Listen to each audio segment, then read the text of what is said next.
Members, we've passed the appointed hour. We have the quorum. The meeting is now called to order. Thank you for coming to the meeting. Confirmation the minutes of the last meeting, item number 1. The minutes of the meeting held on the 25th of January had been sent to members. The Secretary has not received any proposed amendments. So, shall we confirm the minutes, please? If there is no objection, the minutes confirmed. Item 2, meeting with the administration. So may I invite the government officials into the room.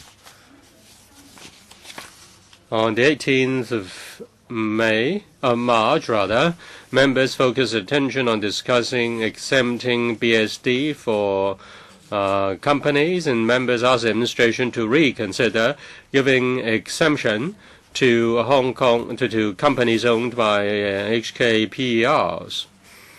And the administration's reply to members, and the administration also gives a further reply to Mr. Che and Mr. To in respect of their written questions. And the papers have been sent to members. In fact, we did have a thorough discussion on giving exemption to companies owned by HKPERs, and the administration has given a categorical reply.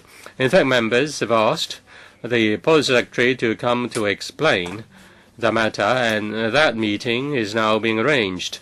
According to the paper, the administration is not going to consider members' suggestion. This is a political decision, as members said. And when the Secretary comes, we will focus our attention again on this item. If members are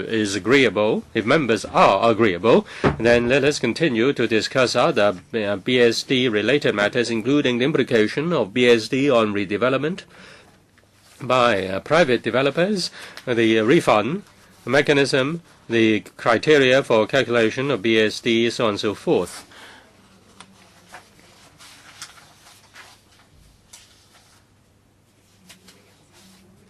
And since the items to be discussed are similar to items raised by the deputations, we can therefore refer to that document,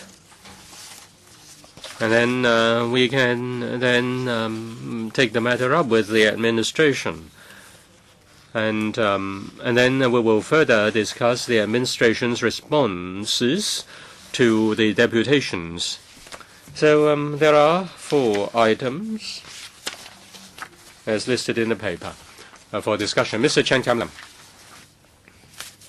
concerning the BSD for redevelopment, we've heard a lot of comments. The 6-year rule,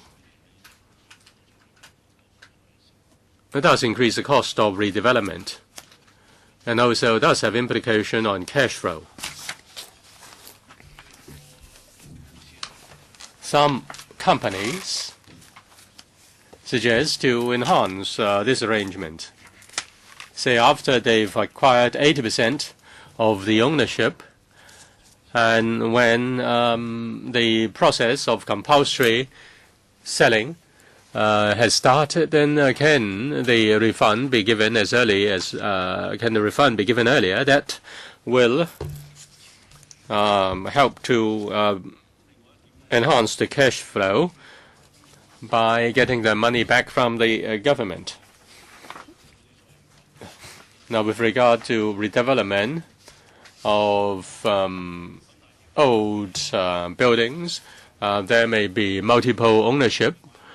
And in other case, it may be just the redevelopment of a building of, say, making up of 1 or 2 units, and the land use and things. Since these old buildings were built long time ago, 70 or 80 years ago, the developer will have to go through a certain process.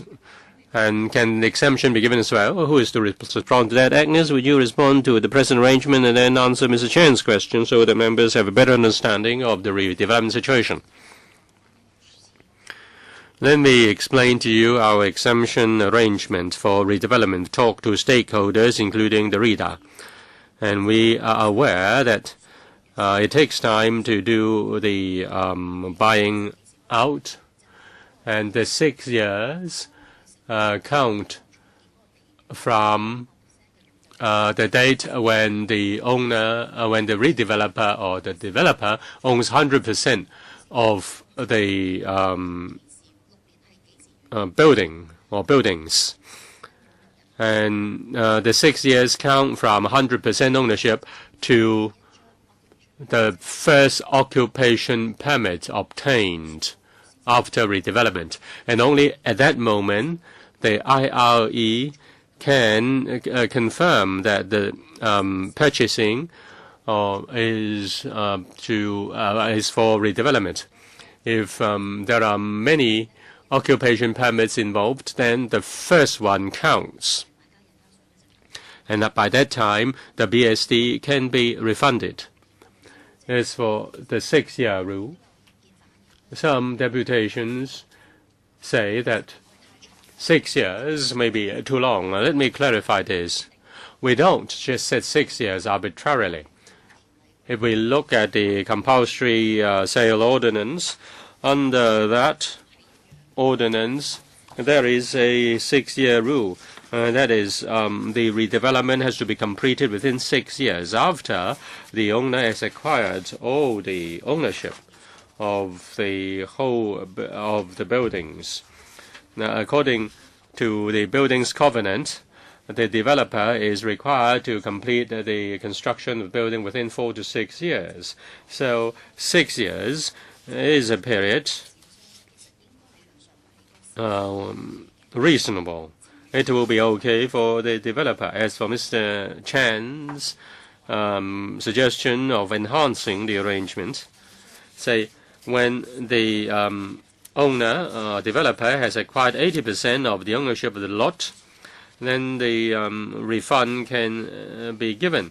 Our concern is that even if the developer owns 80% of the lot, but not 100%, we really don't know whether there will be the redevelopment will go ahead. We don't want the BSD to impede redevelopment, and therefore we provide the exemption. And we believe the 100% ownership of the lot, supported by evidence of redevelopment, in a sense that the first OOP occupation permit is obtained, then the BSD will be refunded. We want to find a balance between redevelopment and dampening speculation. Say, if a developer and another developer buys a site from another developer, and if the lot is for for residential, and then the BSD will have to be paid, but if the government sells the land to the landowner, say if it is by grant or by auction, there is no BSD. Mr. Chen Kam-lam, I just want to clarify that, say for example, there is a block or two on the piece of land, and after acquisition, BSD will have to be paid, and it's for redevelopment purpose for just maybe 1 or 2 blocks or 1 or 2 flats, and it's a small-scale redevelopment. Is it included under the bill? In theory, they are the same. We're talking about the entire lot, the lot with just 1 or 2 buildings on top, and the BSD applies. Yes, basically, the arrangement is the same. So currently, it's 100%. Would you consider what Mr. Chen Kam-lam said, that is to lower it to 80%? For the time being, we would like to align it with policy objective. We would like to strike a balance between the policy objective and redevelopment, so it will be maintained at 100%. Sorry, Mr. Chen Kam-lam, I would have to remind members about the disclosure of members' pecuniary interest. After discussion between the Secretariat and the legal advisor, they've decided that the one-off declaration does not apply in this regard. That is, members, if they are to speak in relation to matters that they have a pecuniary interest, directly or indirectly involved, then they will have to make a declaration before they speak. I'm the chairman. I would like to protect members' interests, so I'd like to remind members in vis-à-vis members' views. Mr. Chen Kam-lam, yes, I declare that there may be conflict of interest. Mr. Chen Ji, I hold some properties and I am involved with some property consultant companies, so there may be potential conflict of interest. I would like to talk about what Mr. Chen Kam-lam said in relation to redevelopment. Currently, the stamp duty is changed because it's an extraordinary time. And in relation to redevelopment, well, first of all, when it comes to redevelopment, the acquisition will be made in the name of a company. And as you all know, when it comes to acquisition, it's not as simple as just a purchase by a developer. They may have to go through some agents, and then the property will be transferred. We have to simplify this. We know we have to take the whole situation into account. The 6-year period is not just about the 6th year. For a lot of people, with the stamp duty, the cost is increased by about 1/4. So it has halted transactions in the market. So when it comes to improvement measures, well, will the government consider this if the project has obtained the 100% ownership and the buildings have been demolished and there are plans approved? Will the administration consider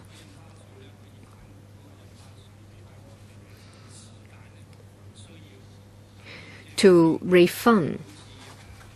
Will consider refunding the stamp duty earlier than the issue of the first occupation permit, as stated by Ms. Wong.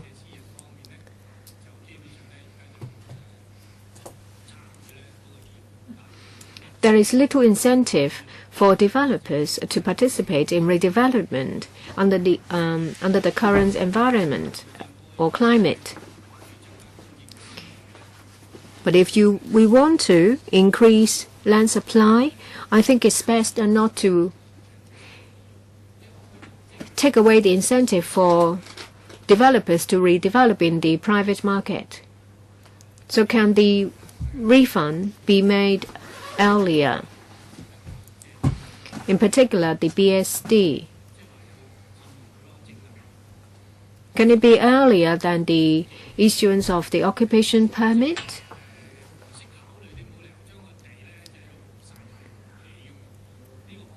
Well, it's not wise to leave the land idle. And if you refund the stamp duty early, then it will ease the cash flow problem.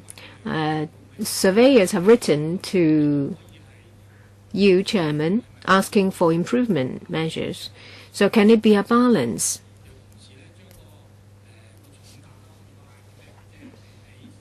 To achieve the goals of the administration and at the same time to lighten the burden on developers in redevelopment. Well, I have related the letter mentioned by Mr. Tse to the administration. So, would you reply to the points raised? The policy objective of these two stringent measures is not to impede redevelopment, I'm sure. Well, we're aware of what the member said, and we consider the use of the issuance of the occupation permit as the benchmark because it is a concrete step, because it is evidence to show that indeed it will be a redevelopment project. When the member mentioned about plans being approved, they can keep submitting different plans for approval. So when will we know that the site will be for redevelopment? Because we're talking about exemption for redevelopment projects.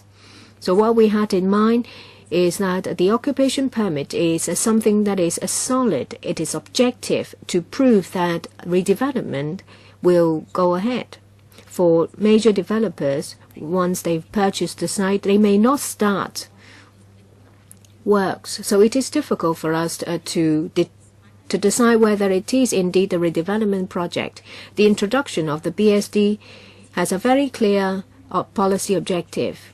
And at the same time, we are mindful of avoiding impediment for the redevelopment projects. So we would like to introduce some measures or find a way to help redevelopment. That's why we have in mind the issuance of the occupation permit, because it is an evidence and it is also objective. We've heard members' views and we will consider them. Will the administration consider this? Yes, I heard that the issuance of the occupation permit is very clear. But you can also say that you have to wait till there is a full intake. But currently, land price is very high. I don't think developers will leave the land idle and not go ahead with the works. So you can take the approval of the first plan as the benchmark. I asked the administration to consider this because it's already taken a long time to acquire ownership, and if they are asked to wait further, it will be difficult for them. And when it comes to old buildings, I think it will be the small owners who suffer because the price will be suppressed further. I don't want to see this measure impeding redevelopment. Perhaps we will put it in the follow-up matters. We ask the administration to consider them because definitely the policy objective is not to slow down the process. I understand that the too stringent measures will directly increase costs for redevelopment. And this is also a disincentive for developers to participate in redevelopment. I asked the administration to consider improvement measures. I have to declare that my job is an accountant, and the firm that employs me engages in giving advice in relation to these matters, but I'm not directly involved. Next, Mr. Ibrahim Sheikh. I declare that I represent the real estate and also construction, and I hold properties, and I'm also involved in the listed companies. I hope, Chairman, you will reflect these views in the EXCO, because very often the EXCO have not taken into consideration certain factors because they want to move ahead and make a decision very quickly. And I hope, Chairman, you will reflect these views in the EXCO, because you are a very astute member. When it comes to the proposal, I think it is a bad thing done with good intentions, and it shows that the administration is ignorant and incompetent. I say ignorant because they want to get involved in a capacity that is similar to a private developer, but they don't realize that they are not able to do what private developers can do. They have this sword, which is the compulsory land sale legislation. The 6-year period is not the land resumption ordinance. Well, they want to increase land supply, and they at the same time want to suppress demand. But this affects supply of housing units. A lot of SMEs or developers who are quite active in the market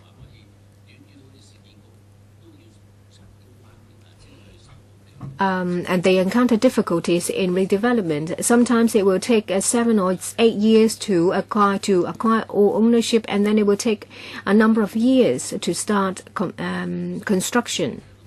And say, for example, if you require 100% ownership in 6 years' time, and then it will take another 10 years to get the refund, then it's 16 years we're talking about. They will not be able to make a profit, and they will not have the incentive to get involved. Is it the case that the administration don't want to see private developer participating in redevelopment? They just want the URA to do it, but the URA is incompetent and they can't do it on their own. So indirectly it affects land, it affects supply and urban redevelopment. I never doubt the intention of the administration. But yet we're talking about 6 years. Reader has been giving a lot of views in this regard. At the time when we're talking about the 80% threshold,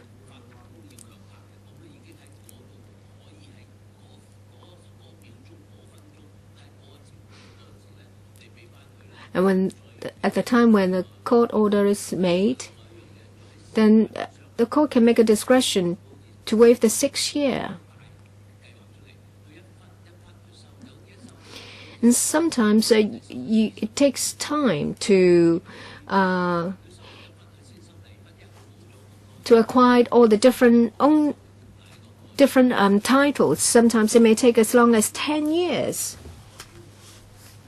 Say, for example, Hopewell Center is taken 20 years. So would you ask people involved in the trade, say, for example, Institute of Surveyors or small and medium-sized developers to come and speak to us? Because we're talking about something that has a far-reaching implication of Hong Kong's development. They have contributed a lot in redevelopment in the urban areas, in particular old districts. Ms. Wong, do you have anything to say? We understand where members come from.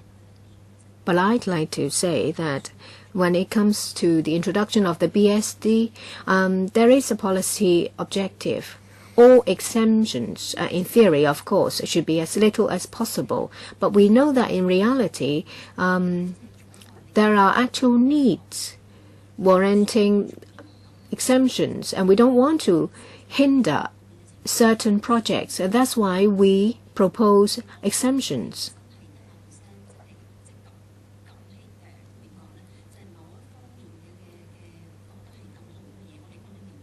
We fully understand that our proposed exemptions may not please everyone. They may not be ideal, but we don't want too many exemptions.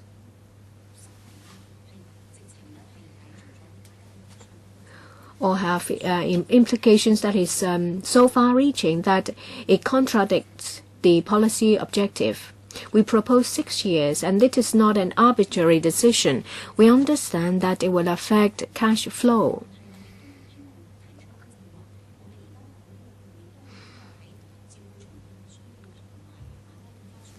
We want to strike a balance between policy objective and redevelopment. And this is like an expedient or compromise. Mr. Chan Kam-lam and a reader mentioned about the reduction from 100% to 80%, and Mr. Jie mentioned the benchmark of occupation permit. Well, can you maybe give us more information about consideration? We have given them a lot of proposals and suggestions, but they have not taken them into account. That's why I the apple for you, Chairman, asking you to reflect our views in the EXCO. When I ask questions to civil servants, I water it down because civil servants should not bear the responsibility of such policies. It should be the Bureau Secretary and who come to answer questions, because we're talking about something with far-reaching implications of Hong Kong's development. We support SSD and BSD. And you said you understand. If you do understand, well, of course, so when it comes to civil servants, they always understand. But you said you understand, but you're sitting on your hands. And you keep saying that you want to strike a balance. There is no balance.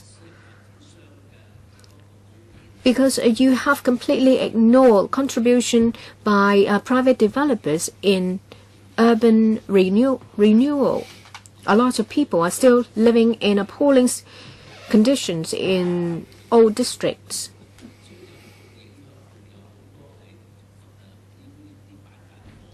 There are still a lot of people living in subdivided flats and flats with poor living conditions. It affects the overall interest of Hong Kong. You refuse to give exemption. You really don't understand the whole situation. Chairman, we really need to get the policy secretaries to come along to explain. It's impossible to give a full explanation within a few minutes. The civil servants don't understand.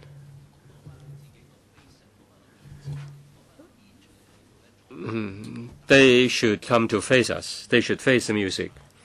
They shouldn't hide behind the civil servants. That would only put us in a difficult situation.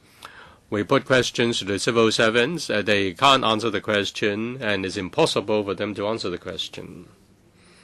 In fact, the Secretary has already asked the policy secretaries to answer members' questions directly, and now Mr. Sheikh has asked the same question again. I therefore would like to ask the administration to consider enhancing the present arrangement so that the BSD will not hinder redevelopment or the redevelopment process.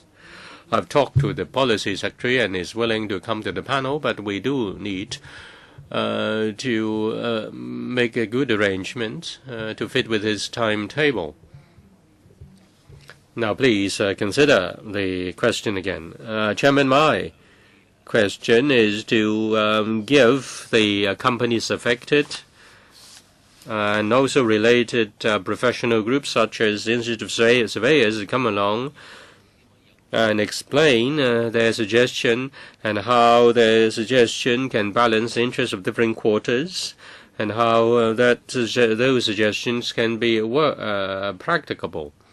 I hope the administration will have such a meeting. In fact, we had a hearing and the papers had been given to the administration, and if there is a need, then we can make the arrangements. 3 minutes each. Mr. Yeo Si-wing. I have to declare interest because I do own properties. The administration wants to enhance supply, and I also hope the tourism industry hopes that there will be increase in supply in hotels. But redevelopment is affected by BSD. Let me give you a suggestion. Say the company embarks on a redevelopment project, and if there is a bank guarantee, and the company will try to complete the redevelopment within 6 years. And if the company cannot complete redevelopment within 6 years, then it will have to give an explanation. And if the explanation is not to the administration's satisfaction, then the 15% BSD will be recovered from that company. The secretary or the deputy secretary. That's another suggestion. So far, what we have heard is that within 6 years, I try my best. If I can't do it, then I will pay the BSD. I know that Singapore has a similar arrangement, but the time limit is shorter, 5 years, for completion of redevelopment. In Hong Kong, the regulation of redevelopment is not very strict, unlike the situation in Singapore, where the control of redevelopers is rather strict.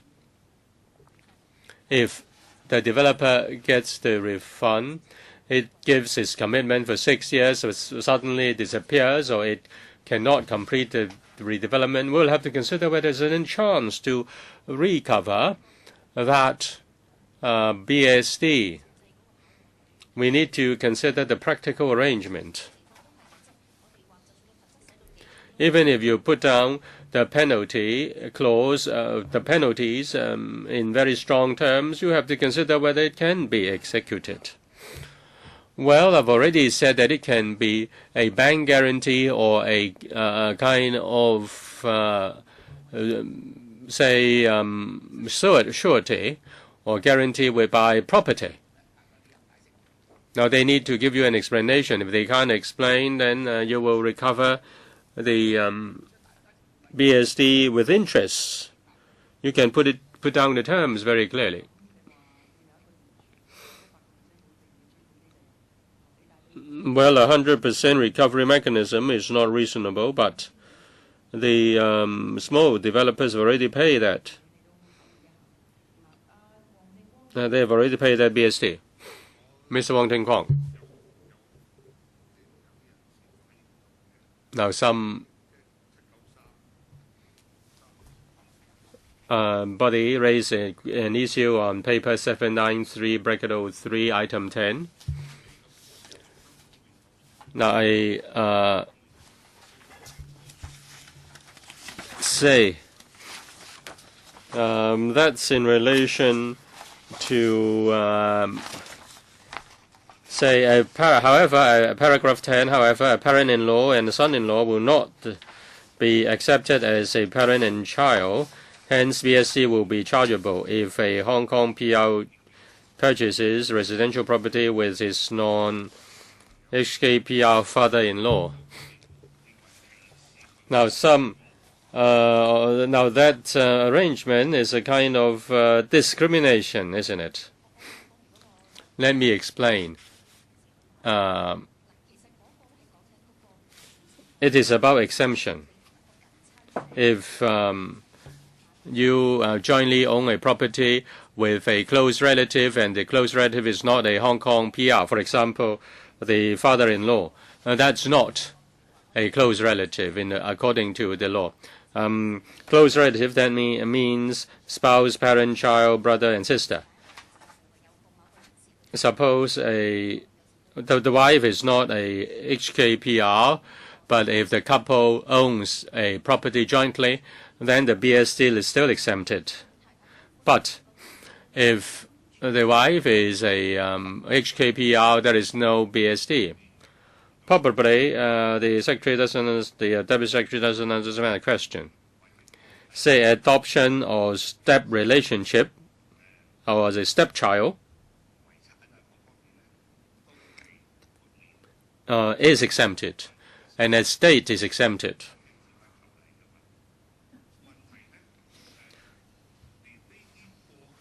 Now, even stepchild or adopted child is included in the exemption arrangement. Why? I can't give my property to my father-in-law or mother-in-law because they are the parents of my wife. And my wife, therefore, has a strong view because that is a discrimination against the wife's parents. Now, if the father-in-law or mother-in-law are Hong Kong PR, they don't need to pay that. Now, if they are non-HKPR, there is no exemption. They support that. If they are Hong Kong PR, say, my father-in-law and mother-in-law are HKPRs. I bought the property before marriage, and after the marriage, the ownership has not changed so far. Now I move to another place. I want to give my property to my parents-in-law, and there will be BSD. Well, you don't need to pay BSD. It's a gift. But what about SSD? It depends on the length of ownership then. Let me explain. More than those years. Well, then you don't need to pay SSD. If your parents-in-law are not, or if your parents-in-law are HKPRs, then you don't need to pay. They don't need to pay. Now we want to explain whether a girlfriend is a close relation or a parent-in-law is a close relation, is in relation to non-HKPRs. Say, since they are HKPRs, they don't need to pay BSD. But what about SSD? It depends on the length of ownership, length of holding. Now, we don't count whether you are HKPR or not. It depends on the length of holding on to that property. Mr. James TO Kun-sun. 問翻嗰個市區重建嗰個問題啊，即係石禮謙正係提個問題。雖然我申報咗利益咧，我就係冇做啊。呢個市區重。Let me speak on redevelopment. I've never done that because it's really complicated. It's impossible. Well, I therefore let other people make the money. But I still think that 6 years will not be adequate for redevelopment. Now, some people may be concerned about the business of those redevelopers, but this is not my concern. But my concern is that there are many old buildings. They need redevelopment. And the redevelopment process will be slowed down as a result, because as a result of BSD. It's not about an old building with just 6 stories and then, say, 2 flats per story. Altogether, just 12 stories. It's very difficult to acquire or to buy up a particular unit. It's difficult to buy up 80% of the units. I agree with the exemption, but if you want to avoid trouble and you don't consider extending your exemption, and then it will be a problem. That will be the problem on the supply side. Now the BSD, the SSD will drive away foreign speculators, but there is the problem of redevelopment in the old urban area. And redevelopment is a very important source of supply for housing in the urban area in particular. So the BSD may have a problem in relation to BSD, in relation to redevelopment. It takes time to buy up the title of the old units, and that may be the arrangement may stand in the way. Deputy Secretary, I'd mentioned about an impact on the cash flow. When it comes to 6 years, we're not talking about acquisition taking 6 years. We're talking about after acquisition and when you're ready for redevelopment. We will not take into account the time taken for acquisition. It may have taken 10 years, but they will not be taken into account. The clock starts ticking for the 6 years when you become the owner of the site, and the clock will start ticking, and that will be until the first occupation permit is issued. But we're talking about acquisition of individual flats. It may have taken 10 years, so it will be more than 6 years. Yes. So my follow-up question is, well, you may wait for 10 years to see if it is indeed a redevelopment project. If so, then it will be exempted. If not, then you will collect the stamp duty. But when acquisition has started, the IRD would not know whether it is for redevelopment. Perhaps the initial intention is for redevelopment. Maybe in the process, your mind changed. You want to use the site for some other purposes. The purpose of the exemption is for redevelopment only. You may acquire the units, the site flat by flat, but we don't know whether in the end it will be a redevelopment project. You may start off as a redevelopment project, but in the end, you will change your mind and use it for other purposes. But if an exemption has already given, then we will have to follow each and every case to find out how many times properties have been purchased. And we have to monitor the whole process, and it will be very difficult. And it's not what I'm saying is not that we will not do it simply because it's difficult. But we need clear evidence that it is for redevelopment before an exemption is given. But when you are acquiring the property, we won't be able to tell whether it is for redevelopment. Mr. Wai Ting, you want to make a declaration? Yes, I just want to declare interest, the same as last time. Yes. Mr. Tian, we will ask the administration to reconsider members' views and also the views from professionals. They've heard what you've said. Second round, Mr. Abraham Sheikh. I want to answer on behalf of the administration to Mr. Yiu's question. They didn't know how to answer questions. I think it's very unfair for administrative officers here to be answering questions because it's not their expertise. The question was to withhold the collection of stamp duty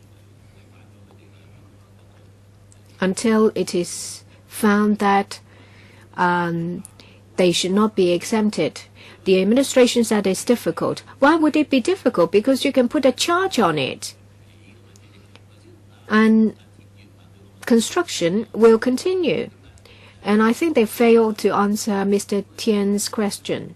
The administration said that they did not know whether in the initial period it will be for redevelopment. Yes, that may be the case because the developer may not broadcast to the world that the acquisition is for redevelopment because that is not how it goes.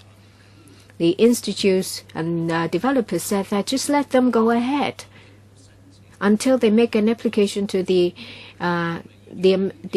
administration for compulsory sale. Then they will have by then a redevelopment plan. Otherwise, they will not have made the application. Then you refund the stamp duty collected to them instead of waiting for 6 years.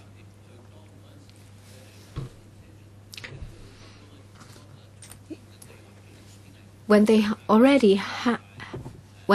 announced the redevelopment plan, an application is made for compulsory sale, then a refund should be made. But the administration refused. They refused to refund the sum at the stage when an application is made for a compulsory sale. We're talking about 16 years and a compound interest at 15%. This is not feasible. And as a result, only URA can take up redevelopment projects, but they are incompetent to do so. I asked the administration to take them all into account. So in relation to the impact on redevelopment and other issues, any other views? Members have repeatedly mentioned that we have an excellent team of civil servants here. Well, maybe we will give them some time to reconsider it, and if they come back with unsatisfactory answers, then we will add them up to the issues to be discussed with the secretary. Hopefully he will give us some answers. This is still an outstanding issue. We cannot just let it pass. We need answers. We have to wait for the secretary to come to give us an answer. And then whether we are satisfied with the answer or not, we endorse this paper. Now, there is no need to endorse any paper. We will wait for administration's answers. If they can't come up with a satisfactory answer next time, we will wait for the secretary to come to answer us. So now we move on to paper number 692/12-13/01. That is the administration's response to the issues raised by deputations. When we come to clause by clause, we will go over the issues one by one.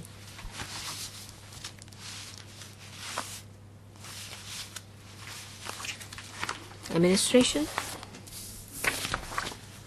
I think, well, this is a paper in response to issues raised by deputations, raised in either the public hearing or submissions. We have already gone over some of them.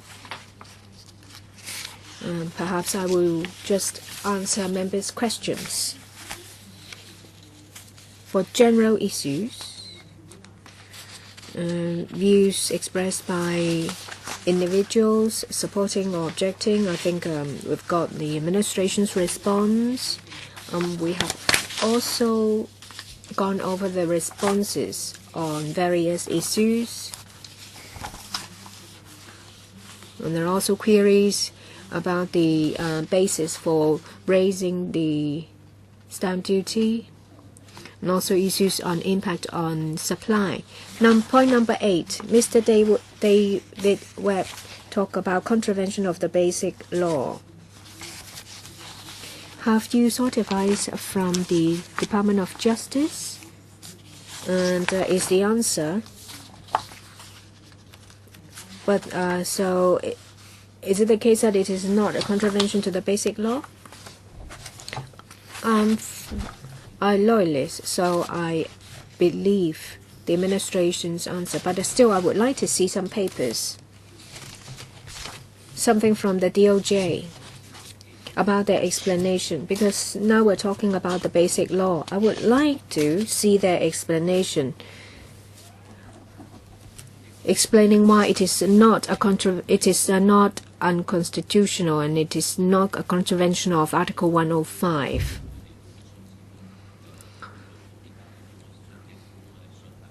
Well, they now ask us to trust the administration. I do, but I still want to see some papers. Ms. Wong, can you supply us the paper now or later? The Deputy Legal Advisor asked us a similar question previously. On the 8th of February 2013, we mentioned about considerations related to the basic law. Yes, I know that it's been mentioned, and I'm now mentioning it. I'm asking for a paper for the legal basis. If someone, whether it's David Webb or not, who raises issue,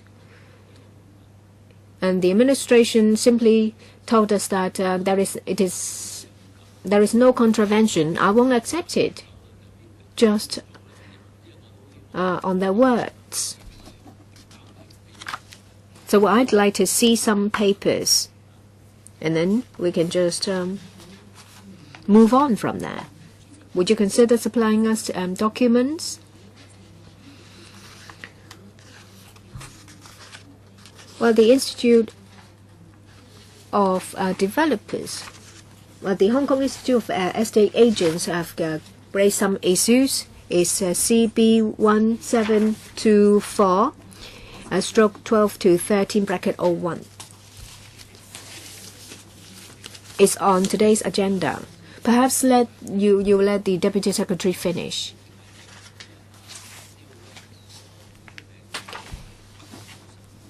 David Webb is a famous person. He raised the issue, and some other associations have already raised it. So I would like to see some papers on the legal basis when they say it is not contravention of the basic law. It's paper number CB bracket 1724 stroke 12-13/01. This is our response to the Institute of Estate Agents. May I read it out? But I don't know whether we have time or not. Please quickly go over it. We have sole advisor from the DOJ, and the BSD is constitutional and is a legitimate taxation under Article 108 of the Basic Law. In pursuance of Article 108, the government may, subject to the scrutiny of the legislature, make laws concerning matters of taxation. Although Article 25 of the Basic Law provides that all Hong Kong residents shall be equal before the law, this guarantee does not invariably require exact equality. Differences in legal treatment may be justified for good reason. Thus, differential treatment may be justified if the difference in treatment pursues a legitimate aim, is rationally connected to the legitimate aim, and is no more than necessary to accomplish that aim. In the present case, that is the BSD, the proposed exemption for Hong Kong PR buyers, as we've always said, that with the extra low interest rate and also tight supply and also influx of capital, and in these current exceptional circumstances, we would like to accord priority to the housing need of Hong Kong PRs. So it justifies giving different treatments to Hong Kong PR as opposed to non-Hong Kong PRs.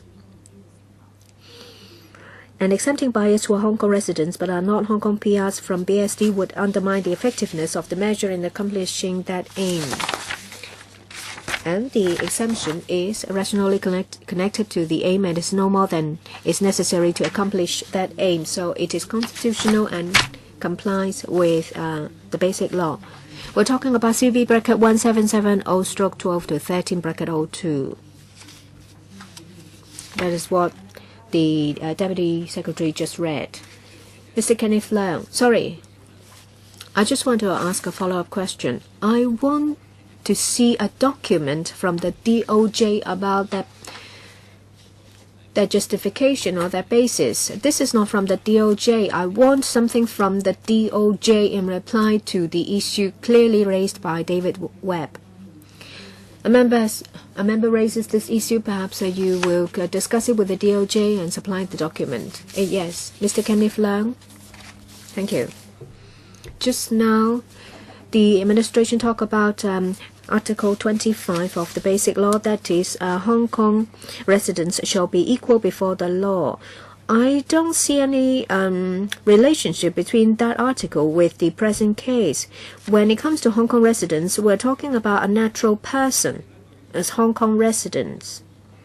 I don't know whether other members will have a different view, but I would like to get more information about the coverage of Article 25. DS, anything to add? But then I'll have to go back and deal with it in one go, because we're talking about a legal issue. Yes, please do so. I think what we're trying to get at is that the DOJ has considered this issue, and we will discuss it in the next meeting. Let's move on. So 9, that is the coverage on the commercial properties. Sorry, I think you've skipped my point. You have. No, we're talking about 6. I remember in the first 2 meetings we have covered this point, but we have not been given a good answer. Since the introduction of SSD in November 2010, and because of the SSD, just like what Mr. Tian said in the first meeting, prices have increased by about 30%. So in 2010 we had, the SSD was introduced, and after 2 years prices have increased by 30% and supply has been reduced. So is it effective? Yes, it's effective, but supply has been reduced while prices increased. They have not given any explanation. Is it effective in reducing supply, effective in reducing transactions? And from a price-wise point of view, 2 years ago when SSD was proposed, it was said that SSD would jack up property prices, and that has been proven. How can you say that SSD is effective? The administration. Do you have any latest response from that? For that, we've already explained that SSD targets at short-term speculations. Prices, or the escalation in prices, is a result of many factors, such as inflow of funds, the economic situation of the world, and other matters, and it is not singly related to SSD. And in fact, SSD does reduce short-term speculation. When SSD was introduced, in 2 years, 180,000 transactions completed, and only a few thousand paid SSD. If you look at actual numbers, 1,800 is less than 2% of 180,000 transactions, and because of that, prices have risen by 30%. So because of 2% of the transactions, 98% of the transactions have to pay higher prices.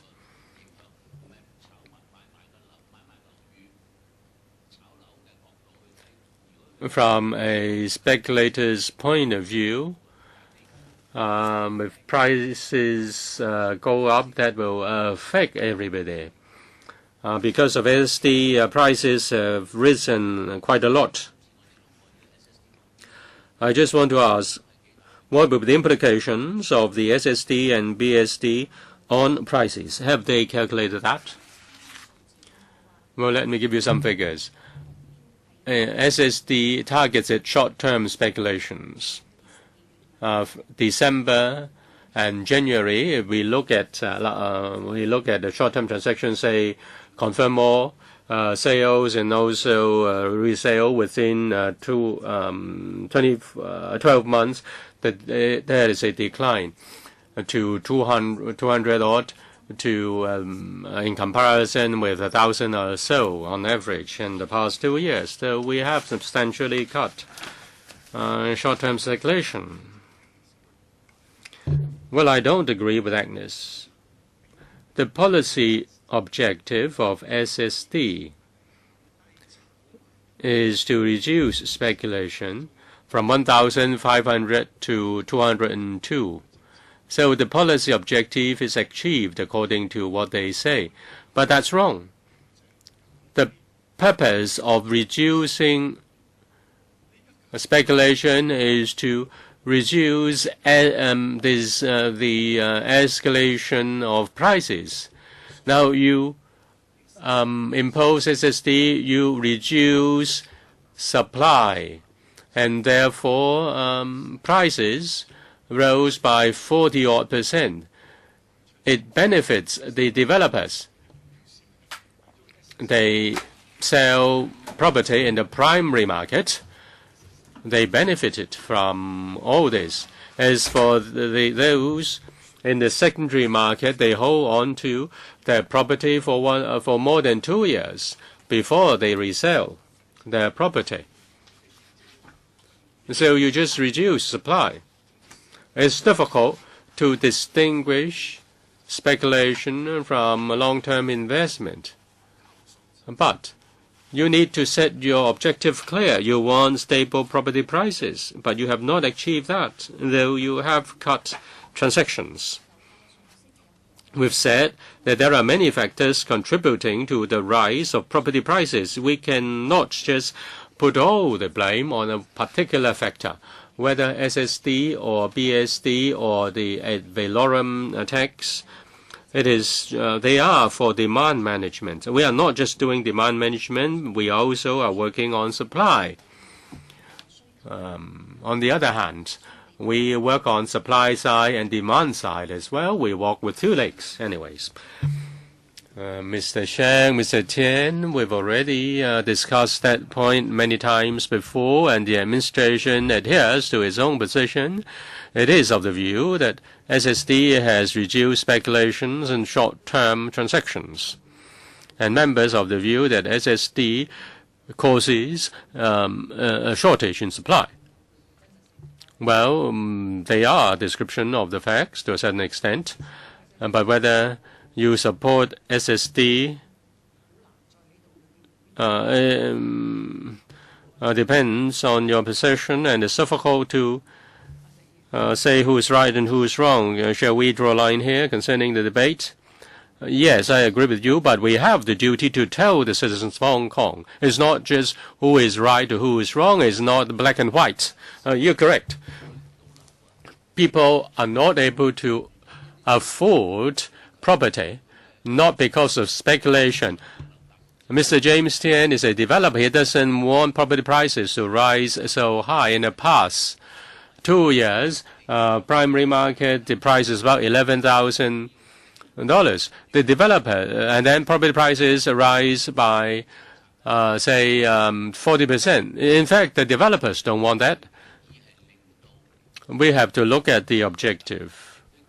It takes time to provide the flats, and the administration want to manage the demand side, but SSD reduce supply by 30%, prices rise by 40% in 2 years' time. We just want to repeat this. After 3 years, we don't see another big rise in prices. We need to be accountable as legislators, and the administration or the officials come and go. But if we are, but as legislators, if we are re-elected, we still have to face our voters. If the policy fails, people suffer. They penalize 2% of the people, but they force 98% of the people to pay much higher property prices. Mr. Wai-king. 聽咗好多議員呢，就批評政府意見。Now many members have criticized the administration, but these members have you have to understand who are the councillors who represent the interests of real estate developers. They don't represent the view of the general public. The administration introduced strong measures, additional strong measures, and extra strong measures with a view to preventing the expansion of the property bubble, or even try to prevent the bursting of the property bubble. And it is effective. The fact speaks for itself. The administration has taken extraordinary measures, and these measures are effective, they are practicable, and the measures should be supported. And of course, I'm of the view that increasing taxes, managing demand, is not adequate. The administration should increase supply in order to achieve the desired effects. I hope the administration, on one hand, manage demand, and on the other side, which gets my support, and on the other side, the administration should increase supply. It should introduce stronger measures to increase supply. I understand that the administration faces difficulties in increasing supply, and that's understandable. In scrutinizing the bill, the members who represent real estate developers continue to criticize the government. I understand that because that reflects factional interests. But in order to facilitate the study of the bill, we shouldn't waste time of members, and I hope the chairman will chair the meeting fairly. although people keep shining your shoes, that may cause your shoes to become worn out. Now let us continue our discussion. Now some members a member tried to make an implication. He has pointed the finger at my functional constituency. Now you say you want to represent the people, doesn't mean that you're right. We have to speak according to the facts. We have to speak according to reason. For those who say they represent the people, how do they feel about the rise of property prices by 35%? Is it reasonable? Even the real estate developers don't want to see that. They want stable prices.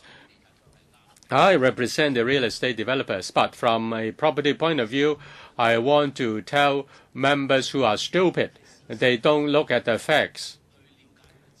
They don't look at the facts. They need to understand the facts. If they can't face the facts, if they feel the kitchen is hot, get out of the kitchen. If you don't want to have meetings, just walk out of the meeting. We need to spend our time to scrutinize the bill. Mr. Cheung, I don't represent the big real estate developers.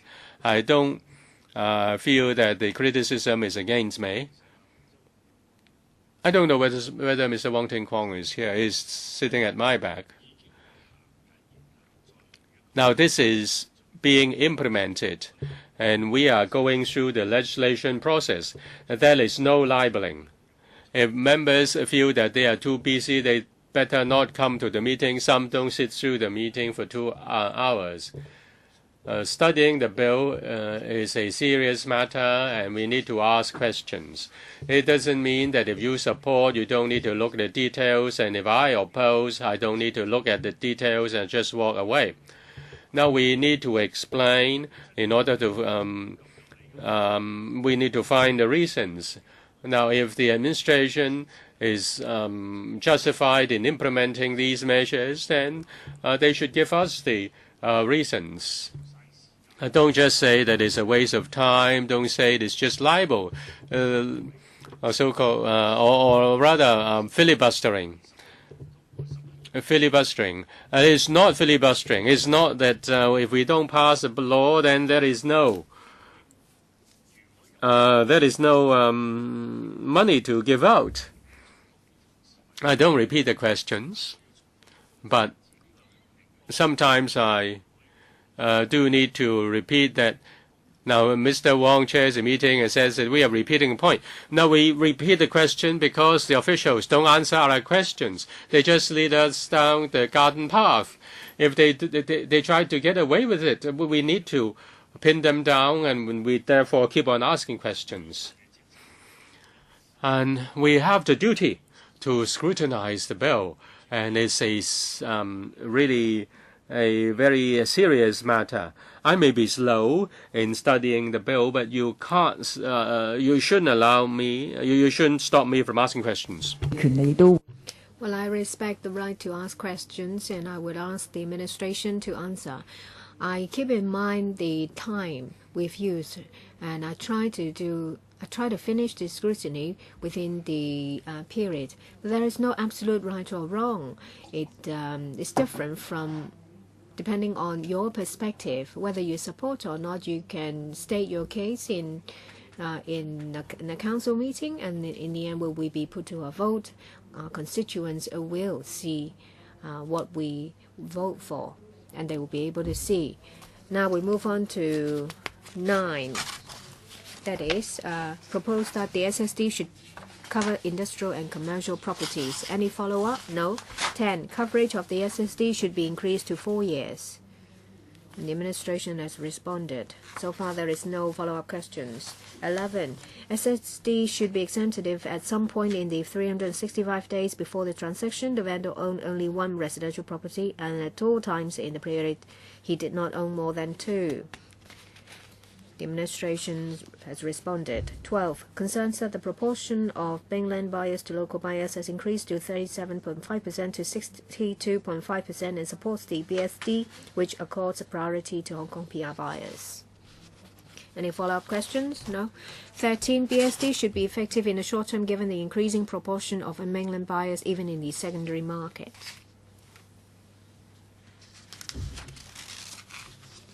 No follow-up questions. 14.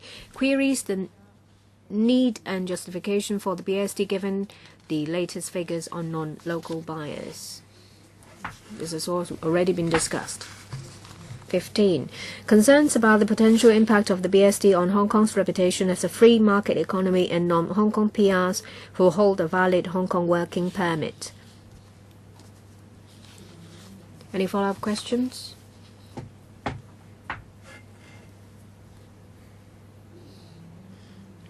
I would like the administration to reply. Have they spoken to overseas chambers of commerce?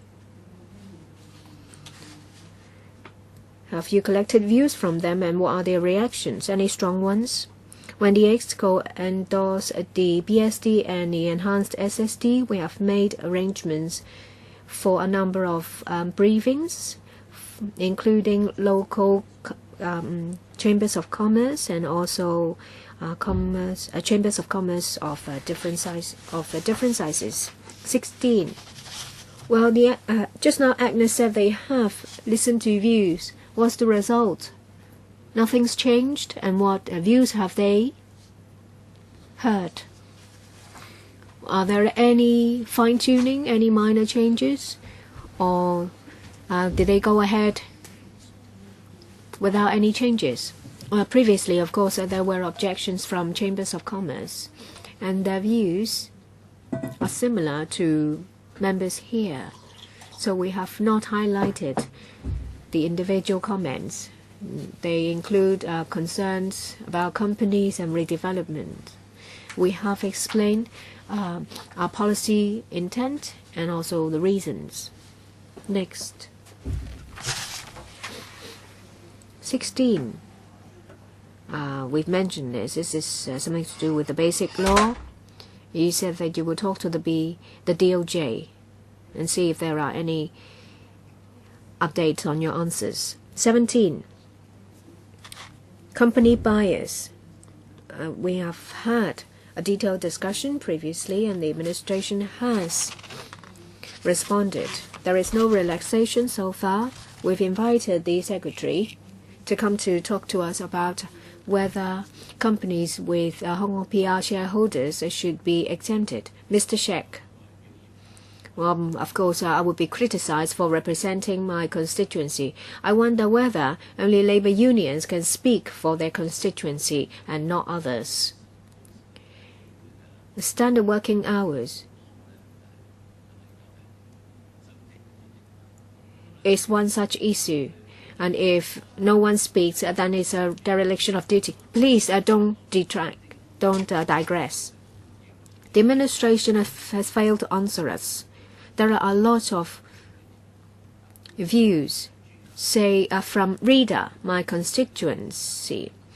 They support the BSD, but they ask companies with Hong Kong PR shareholders to be exempted. And they have also given us some suggestions about monitoring mechanisms, but the administration has refused to consider them.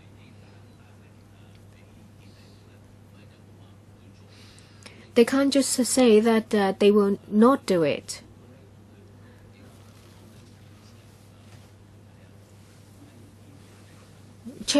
Overseas chambers of commerce said that this will have an adverse impact on Hong Kong's reputation as a free economy.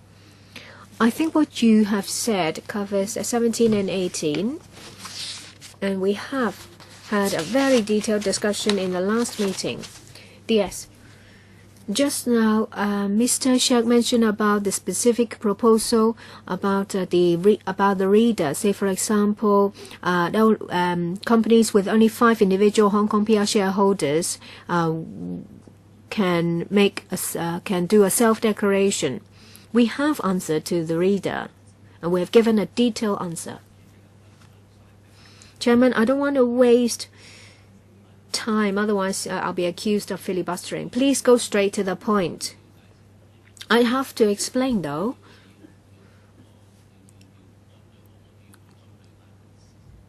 I think that is targeted at me, so I have to clarify. That itself is not an answer. She has completely failed to answer the question. They are civil servants. I don't want to give them a hard time. That's why I want to see the secretary. Yes, this message will be passed to the secretary. Mr. Paul Zhe, I want to declare that I own companies through companies, and there may be potential conflict of interest. Paragraph 57. Just now, the DS mentioned. And there are also 2 documents explaining why the administration refused to accept to exempt Hong Kong companies wholly owned by Hong Kong PR shareholders. I think the bottom line is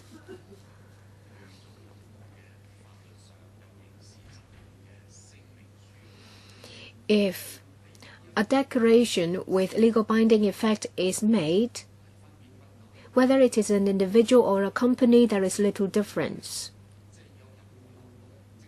The administration said that, talk about loopholes, and they refused to accept this suggestion. Then should the administration stop property transaction because people can still be used as dummies? I don't accept the administration's explanation. They said that they can make use of companies to circumvent the arrangement. I don't think that is acceptable. I want to get some more answers from the administration. Why do you think that an individual signing a declaration is acceptable, whereas the same individual signing the declaration in the capacity of a director or shareholder as a director of a company is not acceptable? I'll give an answer, and if necessary, the IRD will supplement. We've previously mentioned that the company is an entity independent of its shareholders. They have different rights and obligations. And when it comes to the declaration, the company making a declaration, as the legal advisor said, that even if it is an associated company, we need a declaration. So a declaration made by a company is different from that of an individual. We're not talking about a company's declaration. We're talking about a shareholder of a company making a declaration. If you accept declaration from an individual, why don't you accept declaration of the same individual in the capacity of a shareholder? Well, if we use your logic, then everyone can become a dummy. So you should not allow any kind of property transaction. If you understand it, I don't have to repeat it. Otherwise, I will have to elaborate. Perhaps I will defer to the IRD for a further explanation. On the 26th of March, there was a joint panel meeting. It was mentioned in the meeting that an additional factor should be taken into account. Shareholders, they are individuals, and they are they are independent of the company. They are completely different entities. So, if the person is exempted to pay the double ad valorem tax, and the same person owning a property through a company are we're talking about 2 different entities. So we will have separate treatments when it comes to an individual owning a property in his personal capacity and the same individual owning a property in the capacity of a shareholder. If we give exemptions, then the person will not have to pay stamp duty for the property owned by the company and the property owned by him as an individual. Then the individual can make use of such arrangement to undermine the effectiveness of our proposal. Perhaps I will defer to the IRD about the declarations made by a shareholder and by an individual. Mr. Wong.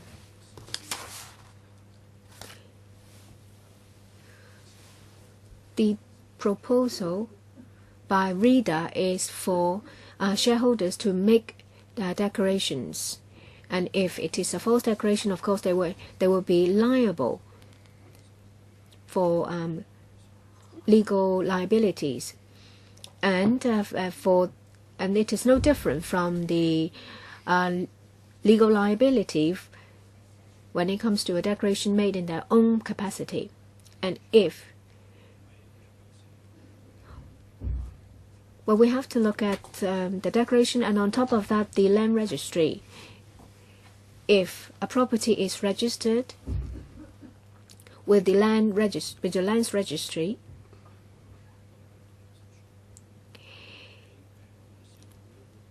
then his interests will be protected. Otherwise, no.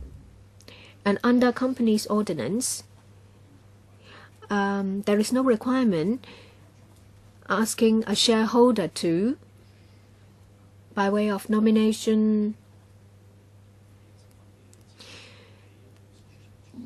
or make registrations in relation to the particulars of the agent. So we cannot make use of the company's registry to see whether to verify the information. I think there are two new points, because we're talking about the effectiveness of the ad valorem tax and also the actual operation. You have anything to say in reply in these 2 points? There is a paper targeting this point. Perhaps next time we will look into it in greater detail. I raise this point because this is something to do with point 17. We have been discussing this point for quite some time.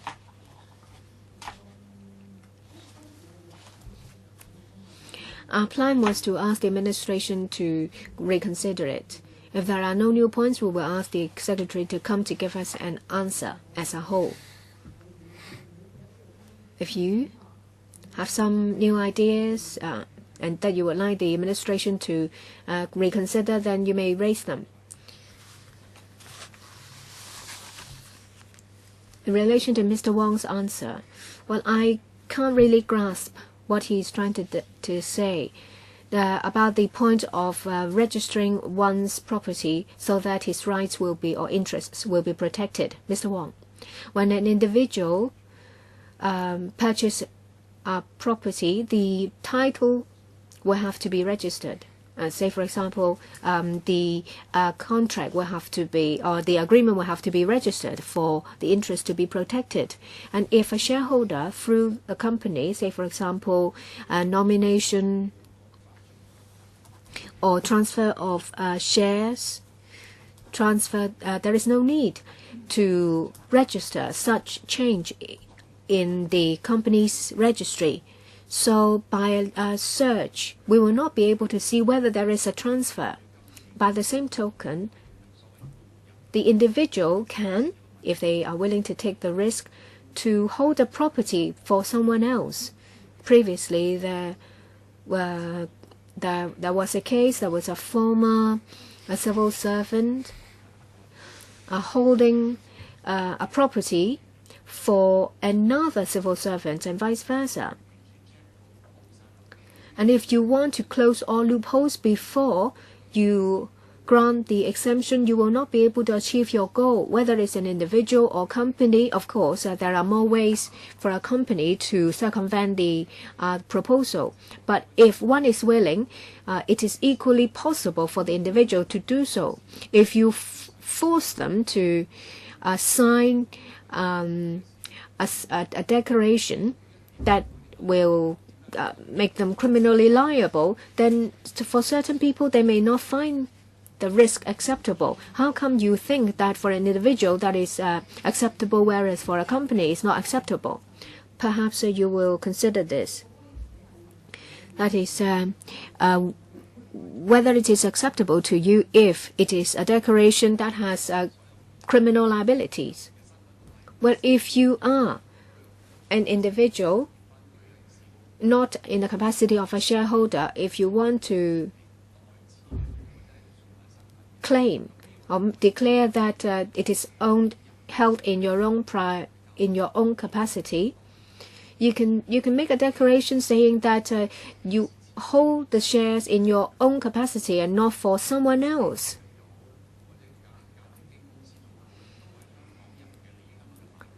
Then,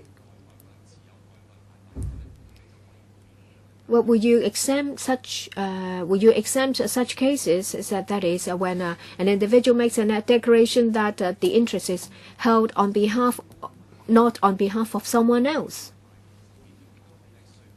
It can be done during the transaction or by the IRD. That is a technical point.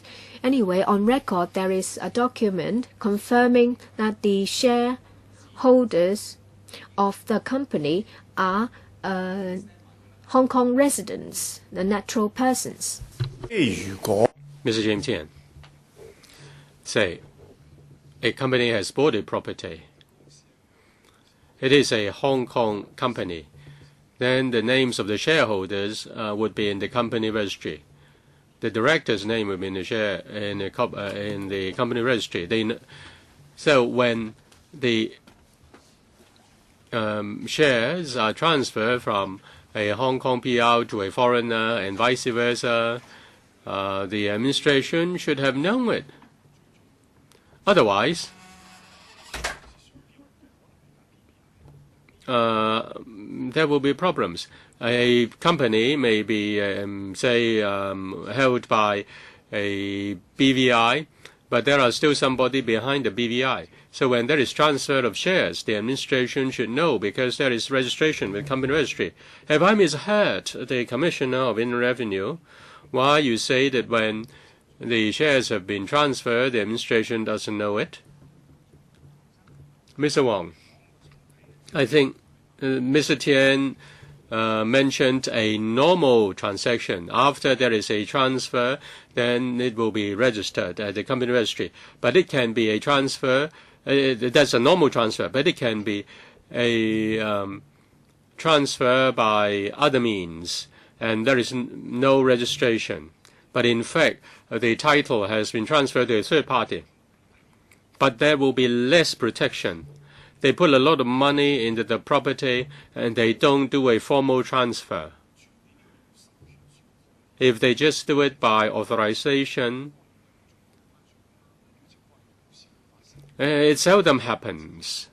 They put in a lot of money, and then put the property under the name of other people. That's too risky. Not too many transactions will happen that way. It's really unlikely that it will happen that way. Any supplementary response to that concerning transfer notes? It's a rare case, isn't it? It's a rare situation, isn't it? The majority, of course, will follow the formal procedures and complete all the documentation, but there is incentive to save a SSD or BSD. They try to avoid that, therefore they don't do the transfer or they don't register the transfer. But it's about investment of millions of dollars, or even it's about millions of dollars. It's really impossible to save that stamp duty and put hundreds of $millions into the hands of other people. Now, whether you can get the property, the tax or not is another thing. Vicky, concerning Mr. Tian's question, I try to supplement. And if the Commissioner may supplement concerning the transfer of shares under the present system, it is not necessary to inform the Inland Revenue Department nor the need for stamping. Its legal effects are not undermined. Therefore, there is incentive that the shareholders will transfer their shares by means to the third party, to third parties in order to save stamp duty. How can you not know about it? You mean that the IRD and the company registry do not have the information? Now, if you can give your personal information to to one government department, there is no privacy. Chairman, you are an expert. The IRD for taxation purpose can go to the company registry to check out the real shareholders behind the companies. How can you say that the IRD has no access to the information of the company registry? The commissioner, do you have the power to go to the company registry to obtain information? Concerning the list of shareholders, the list of directors, they are all open. But somebody may in fact transfer the title over the shares, but they don't go to the company registry to make a registration. Say if somebody has transferred the shares but doesn't inform the company registry, you don't know about you. It's impossible for you to know about it. Is it the case? Vicky can explain that. Now there are several matters. Now if there is issue of new shares, on issue of new kinds of shares, new class of shares, and transfer the ownership to other people, then they have to go to the company registry, but they don't need to do stamping, therefore the IRD doesn't know it. But if it is transferred by nomination or transfer by a trust declaration or by authorization, then the law doesn't require such transfer documents be registered with the company registry. Under such circumstances, there is also no stamping, so the government just doesn't know such a transfer. Chairman, let me explain it. If you invest hundreds of $millions, the situation described by Ms. Kwok will be unlikely because you buy a property with hundreds of $millions and don't report to the company registry and don't report to the IRD. That's really unlikely. You've answered the question. Take your word for it. You say that it's really unlikely. Even if that is very unlikely, you still want to put it in the law, then it's up to you. Mr. Chair.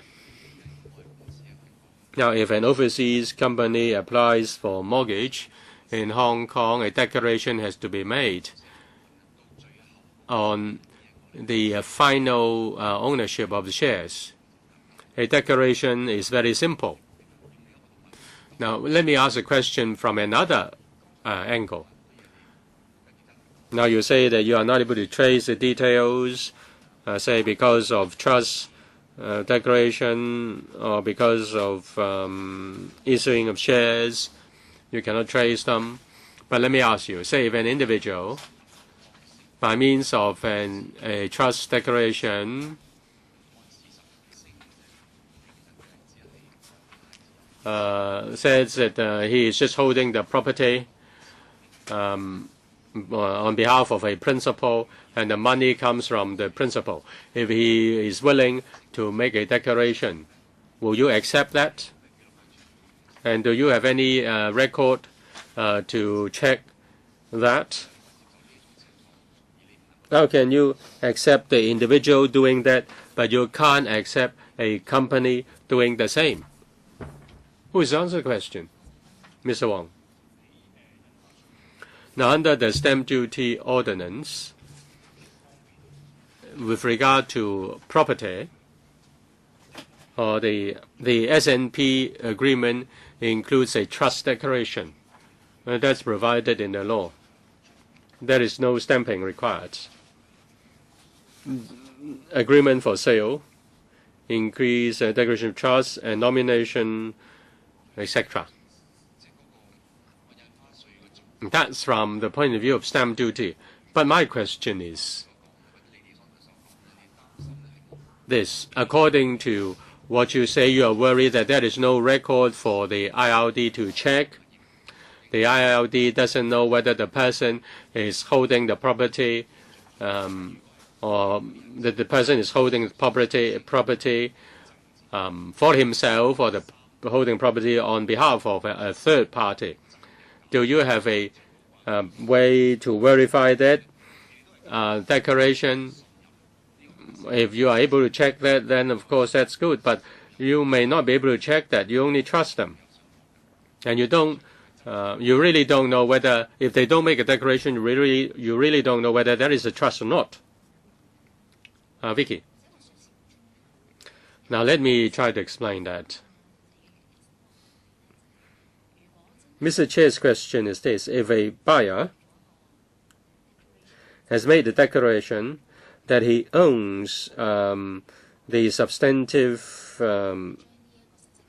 title of the property, and that is a secret trust, that he is holding the property on behalf of a third party, and he doesn't declare that. He takes the risk, he doesn't declare it. How can you check it? How can you find it out? As explained by the Deputy Secretary, the documents have to be registered with the land registry, first on the S&P. Now the document has to be stamped and has to be registered with the land registry in order to give legal protection. Now the individual wants to get the legal protection, therefore he or she will follow the procedures. Under the present mechanism, if there is a secret trust, in order to avoid the BSD, the risk is low. Mr. Chair, well, that is in relation to Mr. Tian's point of view. Now, if somebody is willing to bear the risk, they can bear the risk in terms of property. They can also bear the risk in terms of transfer of shares. Why? You accept the individual's declaration, and you don't accept the company's declaration or the shareholders' declaration. If the shareholders are willing to take the risk, why you still say that that is a big loophole? Now, the legal advisor has given the supplement. According to Section 45A, there's a requirement that if there is any transfer of shares, there's a need to have the transfer registered. There is such a legal requirement. Non-compliance is in breach of the law. That explains, that answers your question, that you don't know about the transfer. Mr. Wong, are you aware of that provision, or who would like to answer the question? My colleague will help out. Chairman, Section 45 is on associated companies. We give the stamp duty exemption. Say a company holds 90% of the shares of another company. If the parent company transfers the assets to the subsidiary company, there is exemption of stamp duty. The companies have to declare the ownership information, the share ownership information. This is also regulated by the company's ordinance, and we have independent information to verify the information. Say we can look at the financial accounts, the auditor's reports, we can check the information.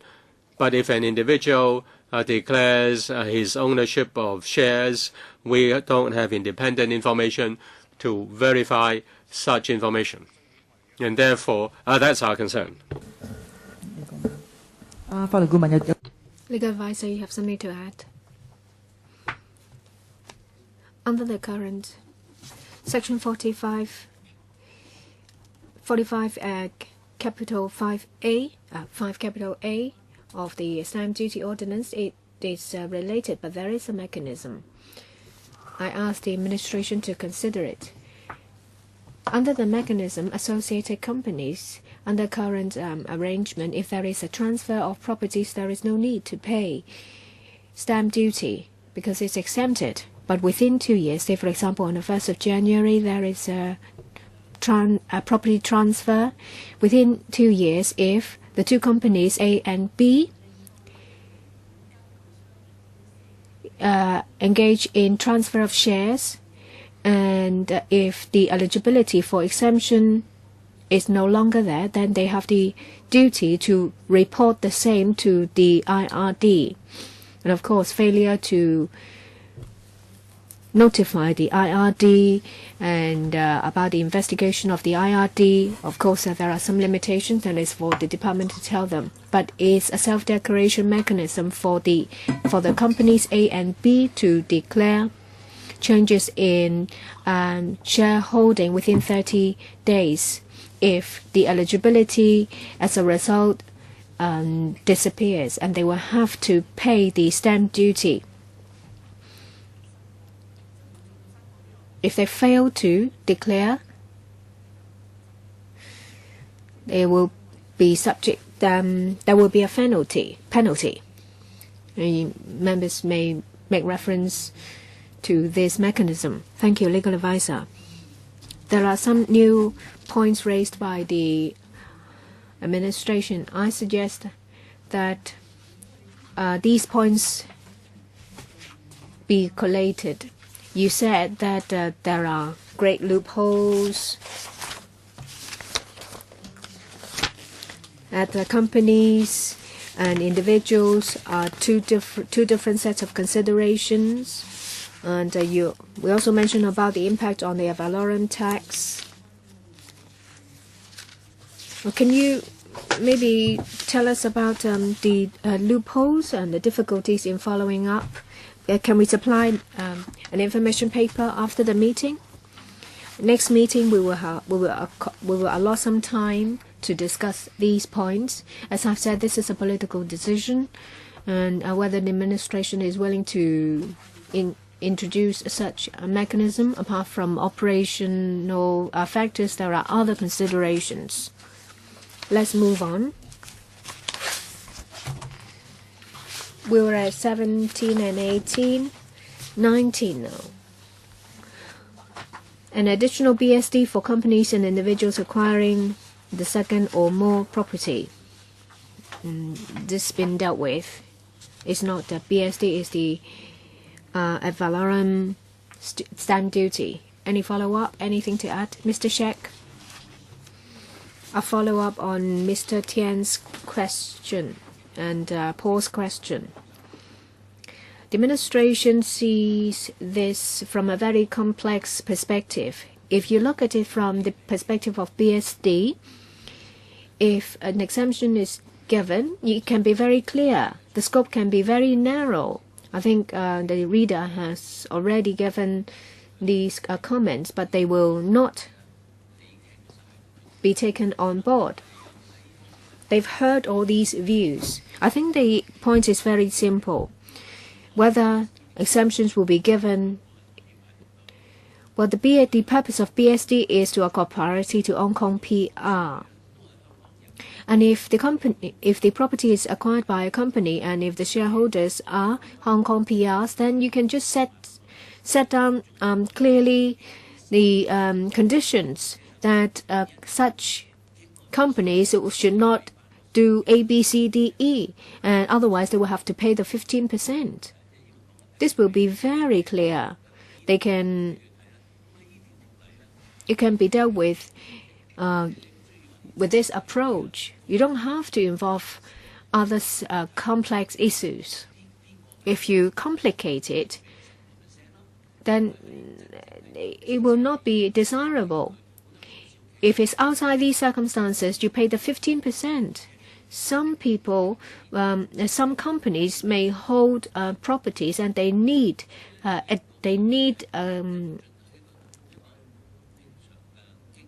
additional help to ease their cash flow.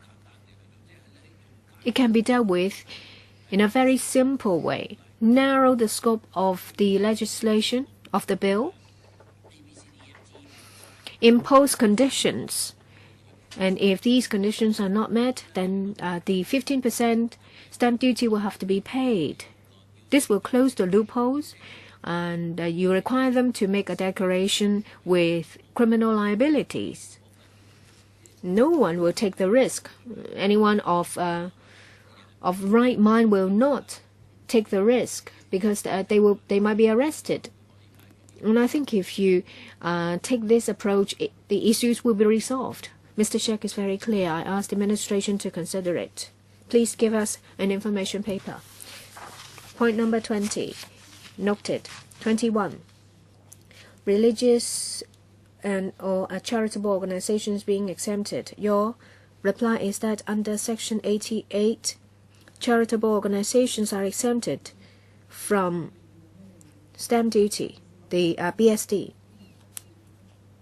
So in effect, they will not be affected. Is that right? Explanation is very clear.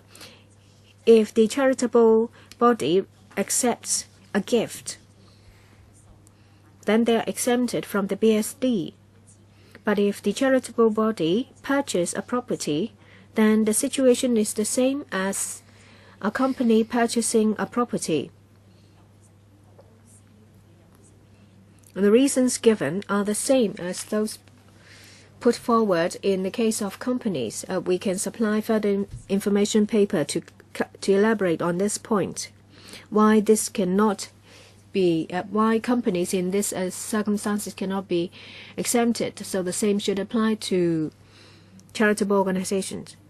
So even for charitable organizations under Section 88 will not be exempted. Well, the organization purchase a property to generate some capital or is used for quarters. These reasons are the same as those put forward by companies. We cannot give them an exemption simply because they are charitable organizations and not accord the same to companies. We have great concerns when it comes to companies purchasing properties. And we are sorry to say that we will not be able to extend the same, we will not be able to afford the exemption to charitable organizations. Mr. Alan Leung, I don't really understand. The administration said that charitable organizations cannot be distinguished from an ordinary company when it comes to purchase of properties. It beats me. The administration said that charitable bodies are exempted from tax under Section 88. So they should not make a profit. It should be plowed back. And that is different from a normal limited company. I have a question for the DS. What is your justification in this regard? When we consider an exemption, we go back to the basic point. There is a policy objective for the introduction of the BSD, and any exemption will be looked at from the perspective of whether it contravenes or it runs counter to the policy objective. Charitable organizations, some of them, frankly said to us that the purchase of a property is to make a profit. But what about self-occupation? They may use it for their own purpose.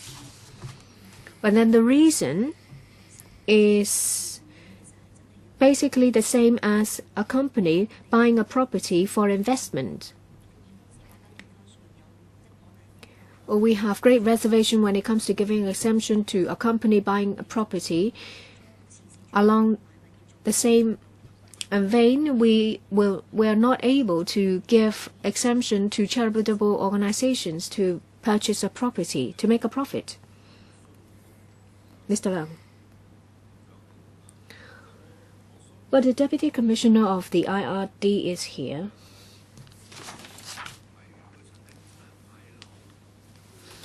If a charitable organization purchases a property to make a profit, they are still subject to the restrictions under Section 88.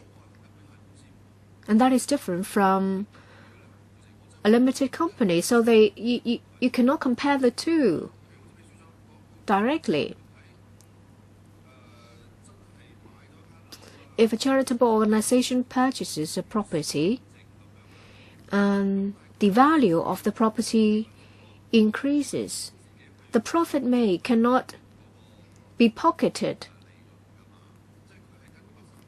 because under Section 88 there are restrictions as to the profits made and how it should be plowed back. It should be plowed back for the operation of the organization. So it's not the same as a limited company.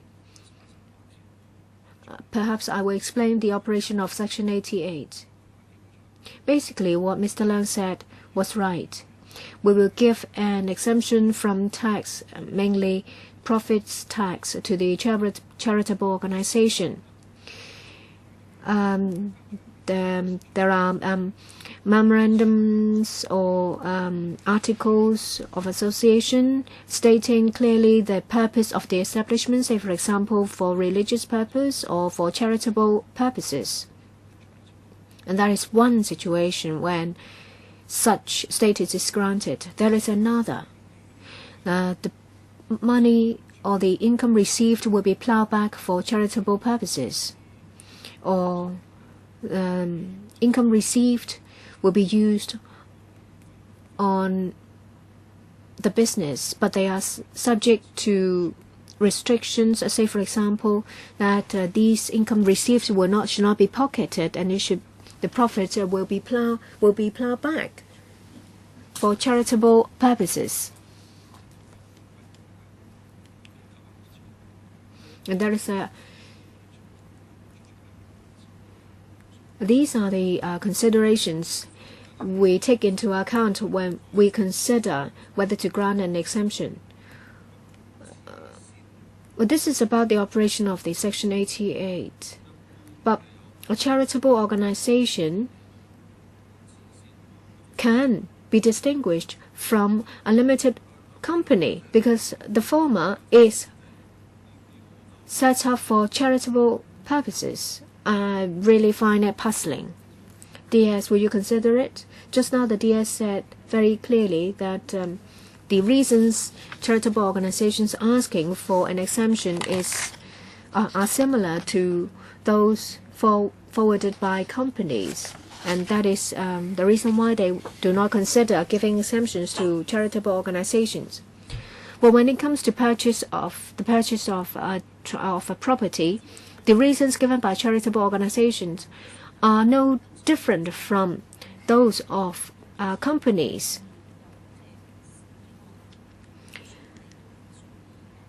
Yes, they are regulated under Section 88 of the IRO, but the objective of the BSD is to accord priority to the housing need of Hong Kong PRs, not on investment. So the principle is the same whether it's a property purchased by a company or charitable organization. So we find no particular reason to exempt charitable organizations. Well, the thing is that the BSD charged would have been used for charitable purposes. I think it's also a matter of supply. Member asks the administration to consider it. Please do so. Our time's almost up. Next time, we will continue to discuss this paper. After we finished, we will ask the administration to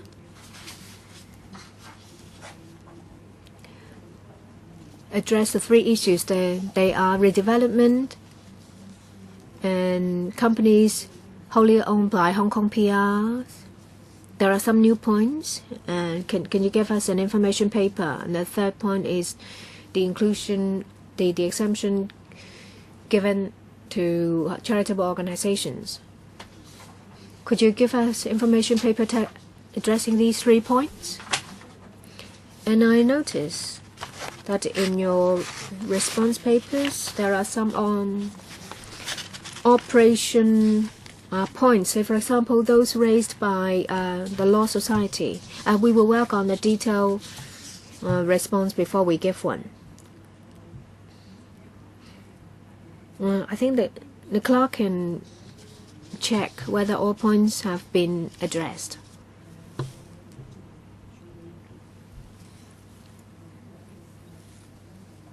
After, we will move on to the issues, and then we will start clause by clause. Members can still ask questions at that stage.